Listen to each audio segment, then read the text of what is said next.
দাও খোদা দাও আমায় আবার ওমার দারাজ দিল, দাওয়ালের মতো বীর সেনানি জাগাতে নিখিল। দাও খোদা দাও আমায় আবার ওমার দারাজ দিল। হামজাকে দাও ঘরে ঘরে জীবন দিতে অকাতরে, আবার কাবা ভাঙতে এলে পাঠাওয়া বাবিল। দাও খোদা দাও আমায় আবার ওমার দারাজ দিল। মান ক্বালা বিহি সাদাকা, যারা কোরআন দিয়ে কথা বলে এই পৃথিবীতে তারাই কেবল সত্য কথা বলে। নবীজির এই ভাষা অনুযায়ী পৃথিবীতে আমাদের কথা শুনতে হলে কোরআনের কথা শোনা লাগবে। এর বাইরে যত কথা আছে সব ভেজাল থাকার সম্ভাবনা আছে। আমান আমিলা বিহি উজিরা, যারা কোরআন দিয়ে আমল করবে এদের পুরস্কার আল্লাহ নিজে দান করবে। আজকে যে আয়াতগুলো তেলাওয়াত করেছি এখানে কোরআনের 12টা আমল আছে। কয়টা? ওরা কোরআনে আল্লাহ 500 আমল দিয়েছে। আপনি হাদিস দেখে ফাজাইল দেখে আমল করলে কিয়ামতে কিছুই পাবেন না, বিষয়টা এমন না। হয়তো ফেরেশতারা দিয়ে নবীদের মাধ্যমে রাসূলদের মাধ্যমে পুরস্কার পৌঁছিয়ে দেবে। কোরআনের আমল যদি দুনিয়ায় কেউ করতে পারে আল্লাহ নিজের হাতে তাকে পুরস্কার দান করবেন। আমরা ওই দিকে তাকিয়ে আজকে 12টা শুনবো ইনশাআল্লাহ। আমার হাকামা বিহি আদালা, যারা কোরআন দিয়ে বিচার করে এরা ন্যায় বিচার করতে পারে। আমরা যদি ন্যায় বিচার পেতে চাই কোরআনের বিচার ব্যবস্থা দরকার। আমাং দাআ ইলাইহি হাদা, কেউ যদি হেদায়েতের উপরে থাকতে চায় নবীজি বলেন সে যেন মানুষকে কোরআন দিয়ে ডাকে। কি দিয়ে? ফাকাদ হুদিয়া ইলা সিরাতিম মুস্তাকিম, কেউ যদি কোরআনের ডাকে সাড়া দেয় তাকে আল্লাহ সিরাতে মুস্তাকিম নসিব করে দেবে। এই হাদিসের ব্যাখ্যায় আমি আরেকটা হাদিস পেয়েছি। আন আবি হুরায়রা রাদিয়াল্লাহু তাআলা আনহু قال قال النبي صلى الله عليه وسلم من اتبع الهدى بغير القرآن أضله الله। নবীজি বলেন কোরআন যেখানে নেই এরকম কোন জায়গায় কোন মানুষ যদি ভালো হওয়ার নিয়তেও যায়, হেদায়েত পাওয়ার জন্য যায়, কোরআন যেহেতু সেখানে নেই এজন্য আল্লাহ নিজে দায়িত্ব নিয়ে তাকে গোমরা বানিয়ে দেবে। এটা বুঝতেছে? শব্দটা ছিল আযাল্লা ইয়াযিল্লু, বাবে ইফআল থেকে এসেছে। আরবি গ্রামার অনুযায়ী বাংলা অর্থ দাঁড়িয়েছে। আপনার হয়তো নিয়ত ভালো ছিল, মনও ভালো ছিল, আপনি গিয়েছিলেন ভালো মনে করে, কিন্তু ওই জায়গাতে কোরআন ছিল না, কোরআনের নিয়ম নীতি চলত না। এই জন্য আল্লাহ নিজে দায়িত্ব নিয়ে আপনাকে আরো খারাপ বানিয়ে দেবে।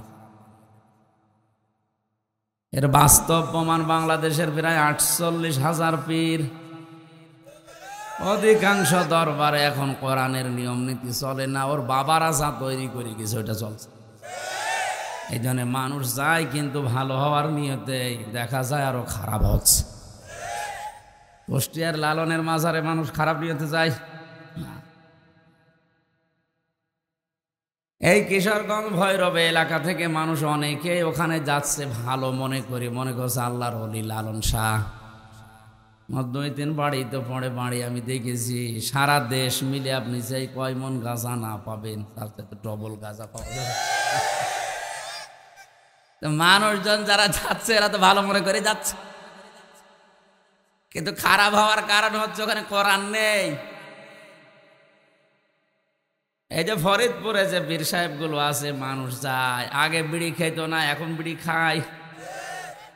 দেখো ভালো হয়েছে না খারাপ হয়েছে? আগে নামাজ 2 রাকাত পড়তো, এখন নামাজ পড়ায় বাদ দিয়েছে। এমন কথা বলে শুনিয়ে দিয়েছে যে নামাজ কালাম লাগবে না। আমি পীর বিরোধী না, পীর মানে শিক্ষক, ওস্তাদ, মুআল্লিম, টিচার যাই বলেন। আপনি যেটা জানেন না, ফাসআলু আহলাদ যিকরি ইন কুনতুম লা তা'লামুন, যেটা জানেন না যারা জানে তাদের কাছে জেনে নেবেন, এইটার নামই পীর। তার কাছে গরু ছাগল নিয়ে যাওয়া লাগবে, এটা কোথায় পেয়েছেন আপনি? অনেকে বউ, ছেলে মেয়ে, বেটার বউ সব নিয়ে চলে যাচ্ছে। না, আপনারা হয়তো ইসলাম না জানার কারণে এগুলো করেন। এই হাদিসের ব্যাখ্যা হচ্ছে, কোরআন যেখানে নেই ওখানে গেলে আপনাকে আল্লাহ খারাপ বানাবে। এই জায়গাগুলো আমি নিজে দেখেছি। কোরআন শরীফ ওখানে চলে না, ওখানে শিরিক আর বেদাতের আঁকড়া, যেখানে এইভাবে যাওয়া লাগবে আর এইভাবে আসা। যদি কোনো ভক্ত থাকে মন খারাপ করেন না, আমি কোরআন থেকে হাদিস থেকে বলছি, কারণ নিজে দেখলাম। নবীজির রওজায় ঘুরে এসেছিলাম 16 সালে, এভাবে তো যাওয়া লাগে না। আবার এভাবে যখন আমি না আসি, আমরা বলছে তাড়াতাড়ি এভাবে করেন, কি নবীজির রওজা ঘুরে আসলাম, এভাবে তো করা লাগলো না। বলছে ওইটা তোদের নবী, এটা আমাদের নবী। আরে কত দূর চলে গেছে। এই যে প্রকাশ্য শিরিকটা চলছে, কেউ বাধা দেওয়ার নেই, কেউ বাধাও দেয় না। কোরআনে কারিমের সবচাইতে বড় ঘৃণিত গুনার নাম হচ্ছে শিরিক। আপনি দুনিয়ায় আর যা করেন, যদি মানুষের হক নষ্ট না করে থাকেন, আমি আশা করি আল্লাহ আপনাকে মাফ করে দেবেন। কিন্তু শিরিক যদি দুনিয়ায় কেউ করে, তার কোনো ক্ষমা নেই, যতক্ষণ পর্যন্ত খালেস তাওবা করে লোকটা ফিরে না আসবে। এজন্য ভুল করে হোক, জেনে না জেনে হোক, যদি এরকম কোনো জায়গায় যেয়ে থাকেন যেখানে কোরআন নেই, আজকেই তাওবা করা লাগবে যে জীবনে যতদিন বেঁচে আছি আমি এরকম জায়গায় যাব না। আমি যেতে নিষেধ করছি না পীরের দরবারে হাজান, যেখানে কোরআন শেখা হয়, কোরআনের কর্মসূচি দেওয়া হয়। যে দরবারে কোরআন নেই, ওই দরবারের প্রতিষ্ঠাতা যদি আমার বাবাও হয়, আমিও দরবারে থাকবো না। যেই দলে কোরআন নেই, কোরআনের নিয়ম নীতি চলে না, ওই দল যদি আমার বাবাও তৈরি করে, ও দলে আমি মানবেন তো? তাহলে মোনাজাত করি না, মানে ওয়াজ তো হয়ে গেছে। কোরআন যেখানে নেই ওখানে আমরা যাব না, তাহলে এদেশে তো অনেক কিছু মাইনাস হয়ে যাবে। কথা বলেন না কেন? এখন এই বুঝে আমল করা দরকার। আল্লাহ আমাদের তাওফিক দিন, আমিন। দরুদ আর সালাম পড়ছে আমাদের নবী মুহাম্মদুর রাসূলুল্লাহ সাল্লাল্লাহু আলাইহি ওয়াসাল্লামের প্রতি, যার আদর্শ পেয়ে আমরা খুশি না বেজার। পৃথিবীতে একটা মানুষের আদর্শ আছে, যাকে মেনে নিলে জীবনের অপরাধ মাফ হয়। তাছাড়া দুনিয়ায় এমন কোনো মানুষ নেই যার আদর্শ মেনে নিলে আপনার জীবনের অপরাধগুলো মাফ হবে, নেই। কোরআনে কারীম জানাচ্ছে, কুল ইন কুনতুম তুহিব্বুনাল্লাহা ফাত্তাবিউনি ইউহিব্বুকুমুল্লাহ ওয়া ইয়াগফির লাকুম যুনুবাকুম ওয়াল্লাহু গফুরুর রহিম। সূরা আলে ইমরানের 31 নম্বর আয়াতে আছে, খেয়াল করে মিলান। এতদিন যেভাবে শুনেছেন ওইভাবে না, নতুন করে শোনেন। আল্লাহ পাক বলেন, পৃথিবীর মানুষেরা যদি এই দাবি করো যে আল্লাহ তোমাকে আমরা ভালোবাসি, এ দাবি মুসলিম হিসাবে আমাদের আছে না? আল্লাহ তোমাকে ভালোবাসি, এ দাবি আছে না নেই? এ দাবি যদি কেউ সত্য সত্য দেখাতে চায়, আল্লাহ পরের শব্দে জানিয়েছেন ফাত্তাবিউনি, তার উচিত হবে রাসূলের অনুসরণ করা। কার? এখানে পৃথিবীর কোন পীরের নাম আছে? কোন সাহাবের নাম আছে? না। বিদায় হজের ভাষণের শেষ কথা ছিল এইটা। উনি জীবনে যত বেশি কথা বলেছেন, সবচাইতে কথা বলেছেন 27 মিনিট। তার সামনে 1,14,000 মানুষ বসা ছিল। এই 27 মিনিটের কথা কিয়ামত পর্যন্ত মানুষ এর কোল কিনারা পাবে না। এত কথা এই 27 মিনিটে লুকিয়ে আছে। অথচ আমরা ঘন্টার পরে ঘন্টা কথা বলি, আমাদের নাকি ওয়াজই হয় না। তার মানে আমাদের কথা তো কোনো অর্থ নেই। নবীজি বললেন, এই যে আমার ডান পাশে আবু বকর, বাম পাশে ওমর বসে আছে, পেছনে যারা আছে অধিকাংশগুলোই সব জান্নাতের সার্টিফিকেট পাওয়া। কারণ 10 জন মানুষ জান্নাতের গ্যারান্টি পেয়েছিল জীবিত অবস্থায়, তারা সব পেছনে ছিল। কথা বলে না? সামনে যারা ছিল যেহেতু সাহাবী, তারাও জান্নাতি। তারাও কে? নবীজি একবারও বলেন নাই যে আমি বিদায় নিলাম, চলে গেলাম, এই যে আবু বকরকে রেখে গেলাম, ওমরকে রাখলাম, এদেরকে তোমরা মেনে নিলে জান্নাত পেয়ে যাবে, এ কথা বলেছিলেন। তারাক্তুফিকুম, আমরাই নিলাম তাদের লোক, আমি চলে যাচ্ছে, কিন্তু 2টা জিনিস তোমাদের জন্য রাখলাম, একটা আল্লাহর কোরআন আর একটা হচ্ছে আমার সুন্নাহ আদর্শ। এই 2টা যদি মেনে চলতে পারো, লাং তাদিল্লু, এখানে গ্রামার যারা বোঝে আরবি, তাদিল্লু মজারে বর্তমান, ভবিষ্যৎ, প্রেজেন্ট, ফিউচার, 2টা কাল নিয়ে যে শব্দগুলো গঠন করা হয়, তার আগে যদি লান আসে, বাংলা অর্থ দাঁড়ায় কখনোই হবে না। গ্যারান্টি দিচ্ছেন নবীজি, মিথ্যা হওয়ার সম্ভাবনা আছে? বলেন বলেন। কখনোই পথ ভ্রান্ত হবে না, না খেয়ে থাকবে না, মার খাবে না। 99টা অর্থ আছে তাদের লোর। তোমরা অপমান হবে না, অপদস্থ হবে না, মাথা নত করে থাকা লাগবে না। যদি আল্লাহর কোরআন আর আমার সুন্নাহটা আঁকড়িয়ে ধরো, পৃথিবীর কারো কাছে মাথা নত করা লাগবে না। আমাদের জননী শেখ হাসিনাকে আমরা আহ্বান জানাতে চাই, নবীর এই হাদিসটা বিশ্বনবী জীবনের শেষ দিন এটা বলেছেন, যারাই দায়িত্বে আছে তাদেরকে নিয়ে আপনি এই কাজ করেন, আমেরিকার কাছে, রাশিয়ার কাছে, কারো কাছে মাথা নত করা লাগবে না। ওদের কাছে মাথা নত করা লাগবে কোন কারণ? আমরা এখন গেড়া কলে পড়ে আছি, ওদিকে আমেরিকা একদিকে, রাশিয়া, চীন, ভারত আর একদিকে, আর আমরা আসি আর এক ঝামেলায়। যাবো কোন দিকে? যেদিকে যাবো আর একজন রাগ করে। এমন একটা জায়গায় আমরা দাঁড়িয়ে আছি, কঠিন পরিস্থিতি, আপনি তো টের পাচ্ছেন না। যিনি দায়িত্বে আছেন, আমাদের জননী প্রধানমন্ত্রী শেখ হাসিনাকে আল্লাহ পাক যেন কোরআনের এবং হাদিসের এই 2টা নিয়ম মেনে চলে মৃত্যু পর্যন্ত থাকার তৌফিক দেন। তার জীবনের ভালো ভালো যে কাজগুলো আছে আল্লাহ যেন মঞ্জুর করেন। 564টা মসজিদ বানিয়েছে, সে যেভাবেই বানাক, বানিয়েছে তো, মন্দির তো বানায়নি। মন্দির বানালে শিরিক হতো, কি হতো? এখানে আর কিছু না হোক, অন্তত সেজদা তো 2-1টা হবে। এই কাজটা যেন আল্লাহ কবুল করেন। ওনার আর একটা কাজ আমার জেলে থাকা অবস্থায় ভালো লেগেছে সবচাইতে বেশি, এই যে একটি খামার, একটি বাড়ি, এটা কিন্তু জান্নাতি মানুষের কাজ। যারা জাহান্নামে যাবে তাদেরকে ফেরেশতারা প্রথমে জিজ্ঞাসা করবে, কেন আসলে? যত মানুষ জাহান্নামে গেছে মুসলমানদের ভেতরে, প্রথম নাম্বারে তারা বলবে, ক্বালু লাম নাকু মিনাল মুসাল্লিন। খুব খেয়াল করে কথাগুলো শোনেন।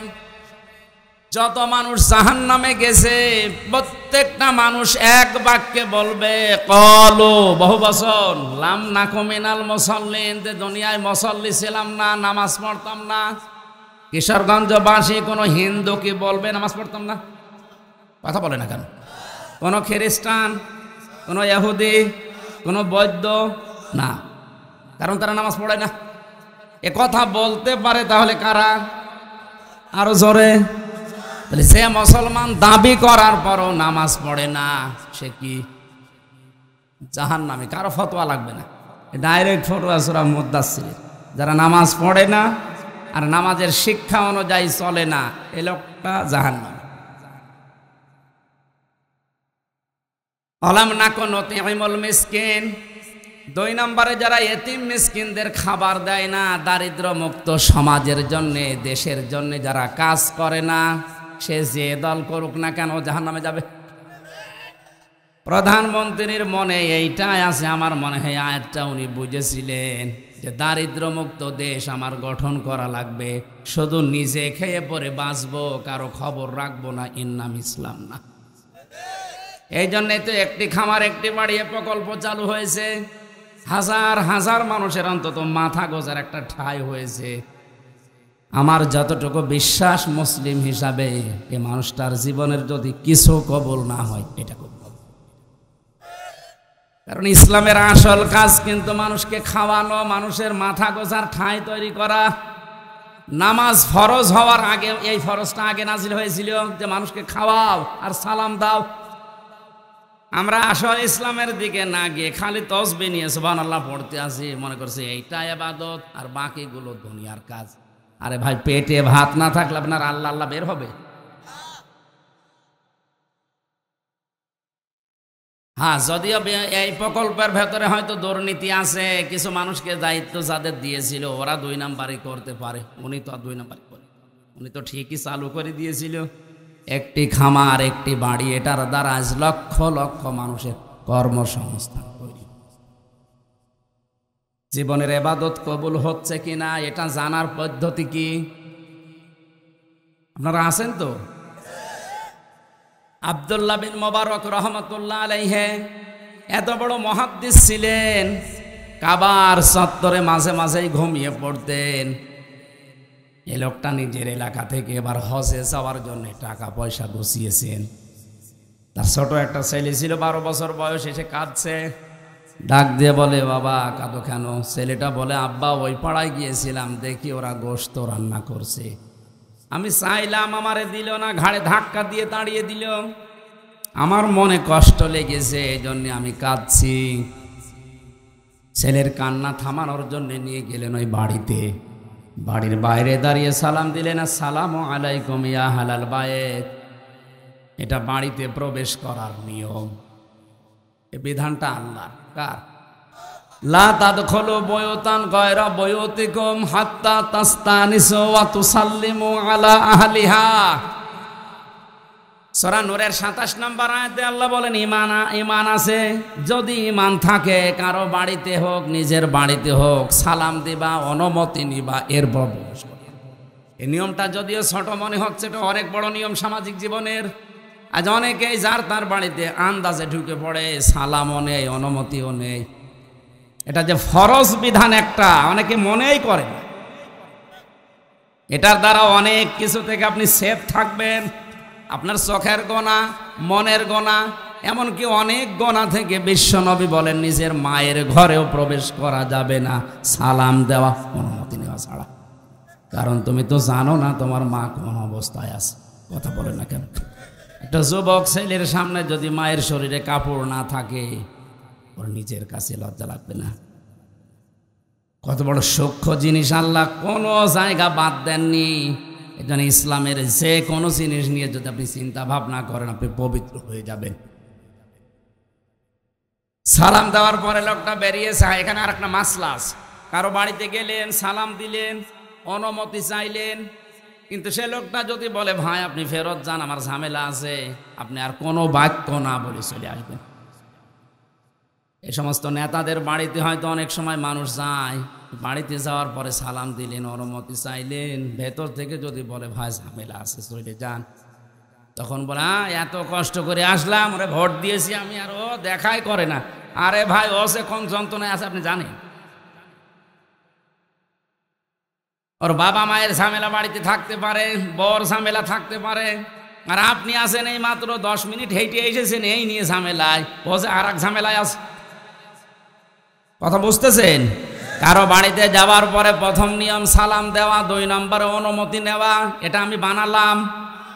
এ সামাজিক জীবনে আমলটা থাকবে তো আমাদের ইনশাআল্লাহ।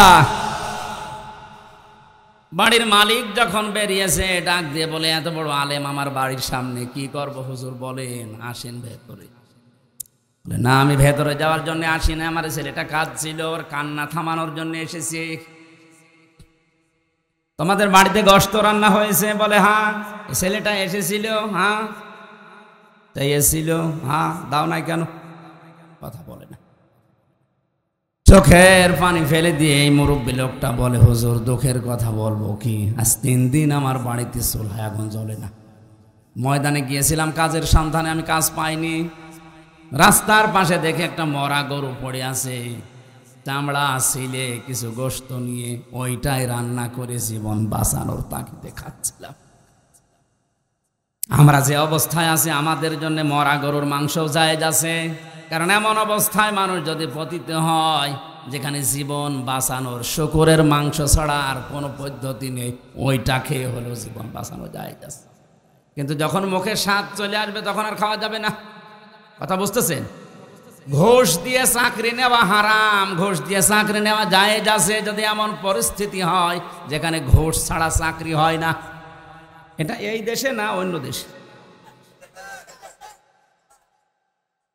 আপনি একটা জায়গা দেখাতে পারবেন মসজিদ পর্যন্ত এখন ঘুষ নিচ্ছে।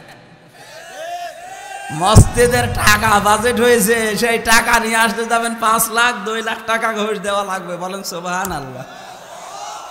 অন্তত এই জায়গা থেকে খাওয়া তো ঠিক না। খান, এতে জায়গা থেকে খাবেন না।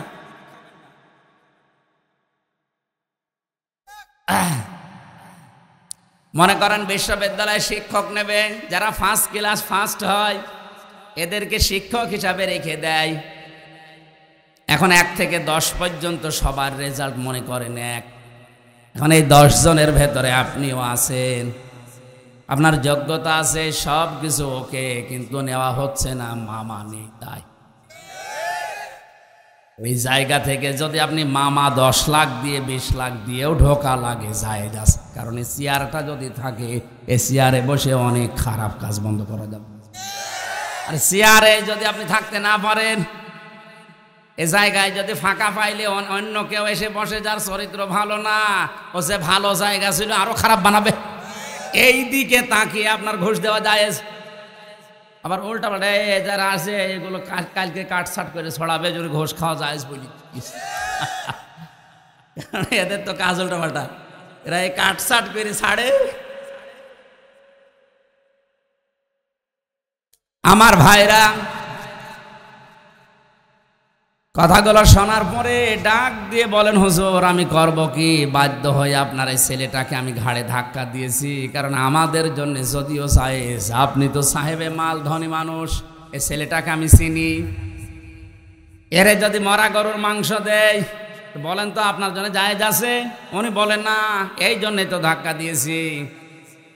এটা যদি আমার ভুল হয়ে থাকে মেহেরবানি করে আমারে মাফ করে দেন। হযরতে মোবারক কেঁদে ফেললেন। বাড়িতে যাওয়ার পরে যে টাকাগুলো গুছিয়েছেন হজে যাওয়ার জন্যে, সবগুলো নিয়ে এসে লোকটার হাতে দিয়ে বলে, নেন, খাবার কিনে খান, বাকি টাকা নিয়ে ব্যবসা বাণিজ্য করে প্রতিষ্ঠিত হন। জীবনে এই টাকা আমার আর ফেরত দেওয়া লাগবে না, কারণ আমি ফরজ হজ করেছি, নফল হজে যাচ্ছিলাম, নফল হজ আমার করার দরকার নেই। এ সবগুলো টাকা এখন আমি আল্লাহর জন্য আপনাকে দান করে দিলাম। কিছুদিন পর 40 দিন যখন হয়ে গেছে, তার বন্ধু এসে বলে, মোবারক হজ থেকে কবে আসলে? হযরতে আব্দুল্লাহ বিন মোবারক বলে, বন্ধু আমি এবার হজে যাইনি তো। এ বলো, আমি যখন কাবা শরীফ তাওয়াফ করছিলাম দেখলাম তুমি আমার সামনে। আমি যখন শয়তানকে পাথর মারতে গেলাম দেখলাম তুমি আমার সামনে পাথর নিক্ষেপ করো। মেনা, মুজদালিফা, সাফা, মারওয়া আমি যখন দৌড়াদৌড়ি করছিলাম দেখি তুমি আমার সামনে দৌড়াচ্ছ। সত্যি করে বলো হজ থেকে কবে আসলে? হযরত আব্দুল্লাহ বলে, ভাই আমি সত্যি হজে যাইনি, হজের টাকা আমার এক প্রতিবেশীকে এইভাবে আমি দান করে দিয়েছি। ওই রাতে তাকে স্বপ্ন দেখানো হচ্ছে, মোবারক তুমি হজে যাওনি, তোমার এই যে কাজটা আল্লাহর কাছে এত বেশি পছন্দ হয়েছে, তোমার আকৃতি ধারণ করি একটা ফেরেশতাকে দিয়ে হজের যত কাজ আছে আল্লাহ নিজে সব করে দিয়েছে। আর এবছরে আরাফাতের ময়দানে যত লক্ষ লক্ষ মানুষ হজ করতে এসেছিল, তোমার এই দানের ওসিলায় আল্লাহ সবার হজই কবুল করে নিয়েছে। শুধু নিজে খেয়ে পরে বাঁচবেন, মানুষের খবর রাখবেন না, দারিদ্র্যমুক্ত সমাজের জন্য আপনার কোনো ভূমিকা থাকবে না, কাজ করবেন না, আপনি মুসলমান দাবি করলে জাহান্নামে যাবেন। অন্তত শেখ হাসিনার এই কাজটা যেন আল্লাহ কবুল করেন, বলেন আমিন। হ্যাঁ, অন্যায় যদি কিছু করে আল্লাহ যেন মাফ করে। মানুষ হিসাবে আমরা কারো শাস্তি চাই না, আমার চরম পরম শত্রু যারা দুনিয়ায় আছে, আমি তাদের জন্য আল্লাহর শাস্তি চাই না, এমনকি জেলখানাও তাদের ভাগ্যে থাক এটাও চাই না, কারণ ও ঝামেলা চাই না। 3টা বছর আমার জীবন থেকে বিনা কারণে চলে গেল, কিছুই জানি না। তাও জেলখানায় থাকলে হয়তো, জেলখানায় ঝামেলা নেই, কিন্তু এই যে 24 ঘন্টা যে কন্ডেম সেলের ভেতরে থাকা, এইটা ঝামেলা। বলে তো এক ঘরের ভেতরে এদিকে 3.5 হাত, এদিকে 2.5 হাত, এ কবরের চাইতে একটু বড়, এর ভেতরে যদি 3 বছর যোগাযোগ বিচ্ছিন্ন হয়ে একজন মানুষ বসে থাকে, ও তো এমনি পাগল হয়ে যাবে। এই জন্য অনেক জানা জিনিস আমি ভুলে গেছি, কারণ ওখানে পড়ার মতো তো সেরকম কোনো বই নেই। কোরআন শরীফ আর বঙ্গবন্ধুর জীবনী ছাড়া আর সেরকম বই নেই। যা আছে আমার পড়া আছে, কি পড়বো? কোরআন শরীফ কত পড়া যায়, 170 বার খতম করেছি। তারপরেও এখন আমার কাছে নতুন মনে হচ্ছে, আমি যে আয়াতগুলো পড়েছি আমি আয়াতের দিকে যাব।